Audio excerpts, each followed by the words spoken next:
you and your intern have spent about 6 weeks rescuing your data, and now you want to avoid another data rescue, right? And so we've seen this where somebody's come in and they've tidied up the data, they've rescued it, and they put it in a file, and it's sitting on the hard drive, but somebody's lost track of that. And so the ideal situation is that that happens, and then you archive it somewhere and make it findable. And so you can do that a couple of ways. You can either make it findable internally within your organization so that other people can use it, right? And so that's kind of the minimum ideal situation. And the idea is that you want to keep it safe so that so that it's there to be used again. Another aspect of putting it up onto a data repository that isn't necessarily internal is that you want to keep it safe, right? So if it's sitting on your local computer and your hard drive crashes, then it's gone and all that work is lost. So importing it or storing it on a repository helps against that by making it exist somewhere else, right? And so ideally, and actually part of the data rescue internship requirements from the Living Data Project are that these data actually have to be findable externally as well. Okay, so why internally?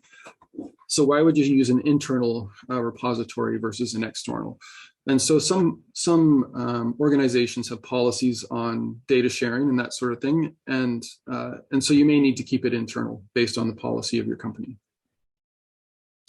And so examples of that could be sensitive data, private or confidential information, right?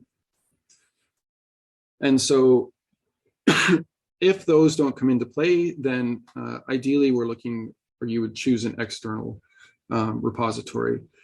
And you want to do that because it becomes easier to point someone to it, right? So if it exists in the cloud, then you can simply give them a DOI or a URL, and they will be able to find it for use later on. Externally, it becomes visible to search engines, which makes it more discoverable. And it also becomes easier to cite. Again, the DOI comes into play here. Okay. Another aspect is that it actually becomes much easier to manage because you no longer have to worry about maintaining the servers or equipment that the data are housed on. They're in a repository, and they've hired people to look after that for you. And presumably there are backups associated with the repository as well. So in the case of an external repository, really all you need to do is to keep it fresh. So if you have new data coming in, you just add it on, annually or something like that. And so a couple of examples of data repositories. So there are general repositories, and so here we have. So by general, I mean they're not specific to the content or subject area. They'll essentially take anything. And so, for example, we have Dryad and Figshare, which take images, data, videos, really essentially anything that you might include as supporting information in a manuscript or a document. Some of the other repositories are a little more specific in terms of what they take. And so, for example, GeneBank is specific to genetic information, sequences, protein, and that sort of thing. A really good resource if you're looking for, trying to decide on a repository is the re3data.org link, and it gives you a list of repositories and any specifics associated with them. So we have a couple of disciplinary specific repositories as an example here. So the Environmental Data Initiative, GBIF, GeneBank, the Knowledge Network for Biocomplexity, and so on. And so these are specific in terms of the type of data they take and the format that they take it in. So when you're trying to decide on a repository, the couple of things that you're going to want to think about are who actually operates it. And so this can come into play for Canadians in that we have, so a lot of data is housed in the States, and your organization or you may not actually be interested in that. There are some issues with housing things on US-based servers, and that even if it's sensitive data, you have no control over that.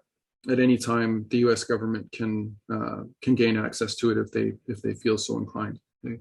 And so, housing things on Canadian servers may be desirable, or specific to your country. So that so who operates it can be important. Okay? Are there costs associated with it or restrictions? Some repositories are free, and others have fees in terms of for storing data. It can be based on the volume or size of the data, and that sort of thing. Are there file size limits? Do they provide guidance and support in terms of getting things set up? That's always a nice one. And does all of the data have to be open access, or can some of it be restricted? And so, as you've seen with OSF, it has the ability to make certain components visible or public, and other components not public. And so that adds some granularity to the way you can archive your data. Another very useful feature that you may be interested in is versioning. And so if you are adding data, so long-term studies and that sort of thing, you don't necessarily want to overwrite what's there every time. And by that, I mean, you just want to be able to add to it and have a record of the additions of data or changes that have been made to it. If you find errors, and correct it, so that it's transparent, right? So that everyone kind of knows what the process has been and can see things. And does the repository have any processes or tools that allow you to, ensure data quality and that sort of thing? And probably ultimately, I guess, depending on the organization you're working for, is it citable? Do you get a DOI or a URL that's going to last, that you can add to your manuscripts or documents? It makes it easy for people to use and find. Okay? And another thing that you might consider, or that you probably want to consider, is does it guarantee long-term access? And so different repositories have different policies on how long they will guarantee that the data are available. And so it's a good thing to check into. Some are in perpetuity, and others have time spans of 50 years and that sort of thing. So these are all things that you might want to consider as you think about repositories.